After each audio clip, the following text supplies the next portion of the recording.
அனைவருக்கும் வணக்கம் ஃப்ரெண்ட்ஸ். நான் லதா. இன்றைக்கி நம்ம பிரதோஷம் அருள்மிகு பிடாரி ஸ்ரீ இரட்டை செல்லியம்மன் திருக்கோயிலில் நாம் வந்திருக்கோம். முதல்ல விநாயகரை தரிசனம் பண்ணிவிட்டு அதுக்கு பிறகு நாம் எல்லா பரிவார தெய்வங்களையும் நாம் தரிசனம் பண்ணிகிட்ருக்கோம். சிறப்பான நிகழ்ச்சி என்னென்னா, இன்றைக்கி பிரதோஷத்துக்குடியே நாம் தரிசனம் பண்ணக்கூடிய அருள்மிகு ஸ்ரீ தனக்கோட்டி அம்மனுக்கு சிறப்பான ஒரு அலங்காரம் ஆரத்தி நடைபெற்று வந்தது கோயிலில். அந்த விசேஷத்தையும் நாம் பிரதோஷத்தோடு சேர்ந்து இன்றைக்கி நாம் தரிசனம் பண்ண போகிறோம். ஒரு இடத்துலையும் எந்தெந்த சாமி இருக்கிறாங்க, கோயிலில் நாம் எப்படி வலம் வர்றது, இது எல்லாத்தையும் பற்றியும் நான் உங்களுக்கு இந்த வீடியோவில் நான் உங்களுக்கு சொல்கிறேன். இன்றைக்கி பிரதோஷம் அப்படின்றதுனால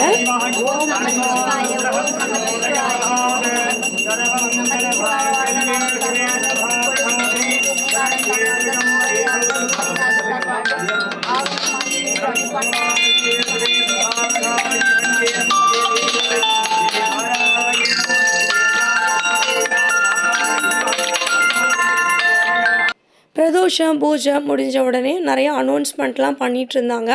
ஏன்னா மகா சிவராத்திரி அடுத்த நாளே வந்தது.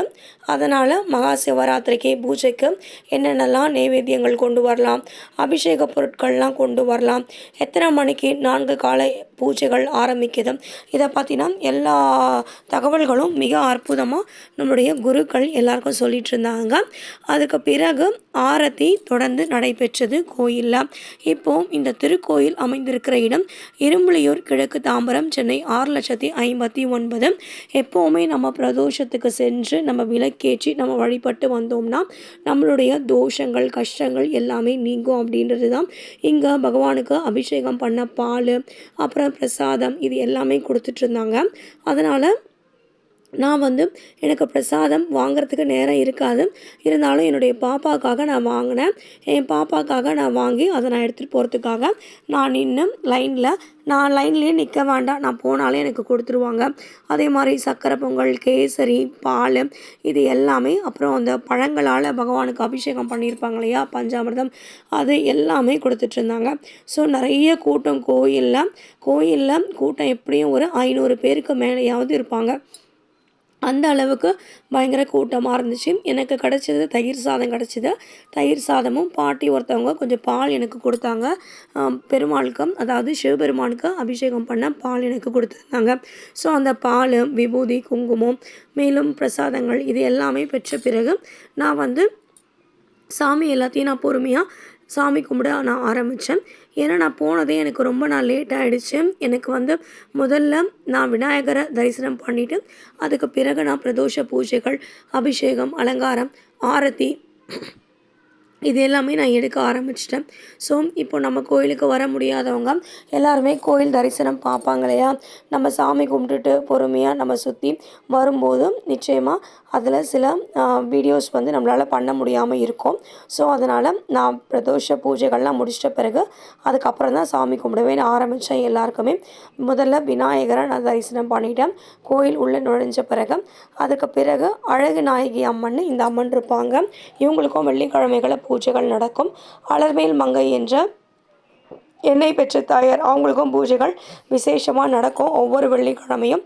அதுக்கப்புறம் அருள்மிகு ஸ்ரீ ஆதி பராசக்தி அம்மன், அவங்களுக்கும் வெள்ளிக்கிழமைகளில் ராகு காலத்தில் பூஜைகள் நடக்கும். இப்போ நம்ம தரிசனம் பண்ணுறவங்க தான் தனக்கோட்டி அம்மன். இந்த அம்மனோட விசேஷம் தான் இந்த பூஜை. நாம் தரிசனம் பண்ணது பிரதோஷத்தோடு சேர்ந்து அப்புறம் அருள்மிகு பாபாவையும் நாம் தரிசனம் பண்ணிக்கலாம். ஒவ்வொரு தெய்வங்களையும் நாம் தொடர்ந்து தரிசனம் பண்ணிட்ட பிறகு நாம் கோயிலை ஒரு சுற்றோ இல்லை 3 சுற்றி நாம் விழுந்து கும்பிட்டோன்னா உண்மையிலேயே ரொம்ப ரொம்ப நல்லது. பிரதோஷம் அன்னைக்கு நம்ம வந்திருக்கோம். ஏன்னா தோஷங்கள் அனைத்தும் நீங்கக்கூடிய மிக அற்புதமான உன்னதமான ஒரு நாள்னால் அது பிரதோஷம் மட்டும்தான். அப்படிப்பட்ட பிரதோஷத்தில் நாம் தனக்கோட்டி அம்மனுடைய ஆரத்தி அலங்காரம் நாம் தரிசனம் பண்ணதுன்றது உண்மையிலேயே நாம் பெரிய புண்ணியம் பண்ணியிருக்கோம் அப்படின்றது தான் அர்த்தம். தனங்கள் கோடி தருபவள் அப்படின்றது தான் தனக்கோட்டி அம்மன். இந்த அம்மனை நம்ம தரிசனம் பண்ணும்போது நிச்சயமாக நமக்கு நிறைய தனங்கள், தானியங்கள், நமக்கு லக்ஷ்மிகளுடைய அருளும் நமக்கு கிடைக்கும்.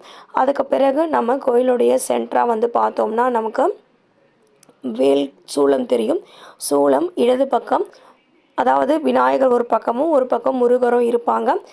நம்ம கோயில் உள்ளே போகும்போதும் இடது கை பக்கம் வந்து அருள்மிகு ஸ்ரீ ஐயப்பன் இருப்பார். அதுக்கு ஏற்ற மாதிரி விளக்கேற்றுறதுக்கு இடமும் நம்மளுக்கு கொடுத்துருப்பாங்க.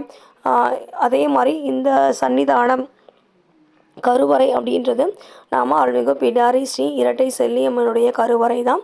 இவங்க அங்காளம்மன் தாயார். இவங்களுக்கு வந்து எப்போவுமே அமாவாசையில் பூஜைகள் நடக்கும். வெள்ளிக்கிழமைகள்லையும் இவங்களுக்கு சிறப்பு ஆரத்தி மக்கள் எல்லாருமே சேர்ந்து பக்தர்களால் கொண்டாடப்படுகிறது. இவங்க வந்து அருள்மிகு ஸ்ரீ மாரியம்மன்.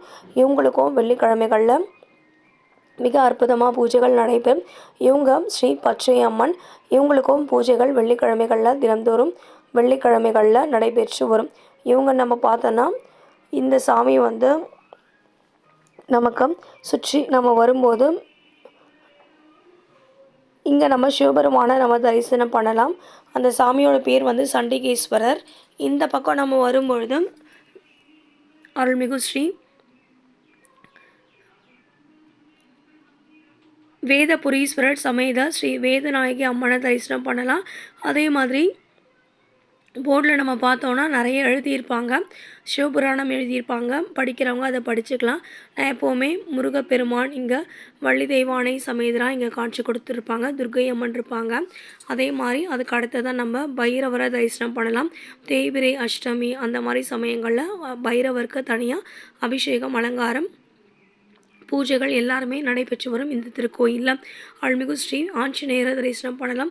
ஆஞ்சநேயர் ஜெயந்தி சனிக்கிழமைகளில், புரட்டாசி மாதங்களில், கருட ஜெயந்தி இந்த மாதிரி சமயங்கள்லாம் ஆஞ்சநேயருக்கு மிக சிறப்பான ஒரு விசேஷம் இந்த கோயிலில் நடைபெறுகிறது.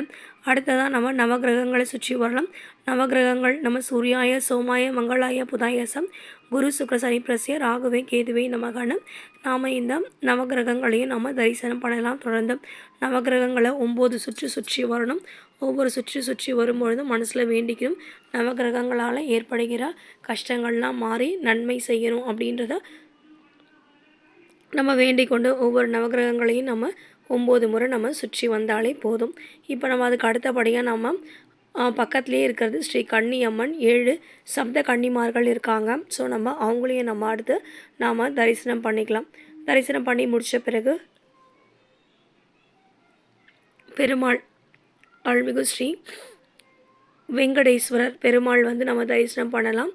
அவரை தரிசனம் பண்ணி நம்ம முடித்த பிறகு அருள்மிகு ஸ்ரீ ஹயக்ரீவரை தரிசனம் பண்ணலாம். ஹயக்ரீவரை தரிசனம் பண்ணிட்ட பிறகு ஸ்ரீ கருடாழ்வாரை தரிசனம் பண்ணலாம். தரிசனம் பண்ணி முடித்த பிறகு மிக அற்புதமான ஒரு ஆரத்தி அருள்மிகு ஸ்ரீ தனக்கோட்டி அம்மனுடைய ஆரத்தியம் நாம் தரிசனம் பண்ணிகிட்ருக்கோம். மக்கள் பக்தர்கள் வந்து நிறைய பேர் வந்திருந்தாங்க. வந்து அம்மனை வழிபாடு பண்ணிகிட்டு இருந்தாங்க. பிரதோஷம் கூடவே வந்து இந்த தனக்கோட்டி அம்மனுக்கும் பூஜைகள் சொல்கிறதுனால பக்தர்கள் வந்து இருந்து பொறுமையாக சாமி கும்பிட்டுட்டு இந்த பூஜைகள்லையும் கலந்துட்டு இருந்தாங்க. பூஜை முடித்த பிறகு எல்லாருக்குமே வந்து அழகான ஒரு சக்கரை பொங்கல் நைவேத்தியமாக கொடுத்துருந்தாங்க. ஸோ மிக அற்புதமாக இருந்துச்சு. இந்த சன்னிதானம் வந்து அம்மனுடைய சன்னிதானம். இந்த சன்னிதானத்தில் நாம் விநாயகர், முருகர், பலிபீடம், அதே மாதிரி அம்மனுடைய சூளம் இது எல்லாமே நம்ம தரிசனம் பண்ணலாம். மறக்காமல் விளக்கேற்றுங்க. நிச்சயமாக நம்முடைய வாழ்க்கையில் இருக்கக்கூடிய வெளிச்சம் நாம் விளக்கு ஏற்றும் பொழுது நிச்சயமாக நமக்கு இன்னும் பிரகாசமாக கிடைக்கும். இங்கே நம்ம அருள்மிகு ஸ்ரீ தட்சிணாமூர்த்தியை தரிசனம் பண்ணலாம். குரு பார்க்க கோடி நன்மை சொல்லுவாங்க. அதனால் தட்சிணாமூர்த்தி தரிசனம் பண்ணலாம்.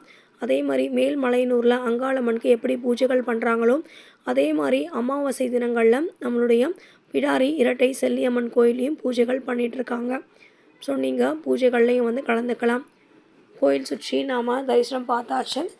நீங்கள் நிச்சயமாக கோயிலுக்கு வாங்க. கோயிலுக்கு வந்து உங்களுடைய வேண்டுதல்கள் எதுவானாலும் நீங்கள் அம்மா கிட்ட நீங்கள் தெய்வங்கள்கிட்ட வேண்டிக்கோங்க. நிச்சயமாக உங்களுக்கு அது நிறைவேற்றி கொடுப்பாங்க அப்படின்றதுல எந்த விதமான சந்தேகமும் கிடையாது. நான் கிளம்புறதுக்கு கோயிலில் வீட்டிலேருந்து கிளம்புறதுக்கே மணி 7 மணிக்கு மேலே ஆயிடுச்சு. ஏன்னா பாப்பாவுக்கு வந்து 6 மணிக்கு தான் டியூஷன் முடியும். 6 மணிக்கு முடிச்சு அதுக்கப்புறமா எனக்கு வந்து அபிஷேகம் எடுக்க முடியல. தயவு செஞ்சு மன்னிச்சுக்கணும். ஏன்னா அபிஷேகம் எடுக்கிற அளவுக்கு எனக்கு வீட்டில் வேலை சரியாக இருந்துச்சு. வீட்டில் இருக்க வேலையெல்லாம் ஓரளவுக்கு நான் முடிச்சுட்டு குழந்தைய ஸ்கூல்லேருந்து கூப்பிட்டு வந்துட்டு அப்படியே நாங்கள் கோயிலுக்கு போயிட்டோம். பிரதோஷ பூஜைகள் ஆரத்தி மட்டும் பார்க்க முடிஞ்சுது. ஆரத்தி பார்த்துட்டு இந்த அற்புதமான இந்த தரிசனத்தை நாம் தரிசனம் பண்ணோம் கோயிலில்.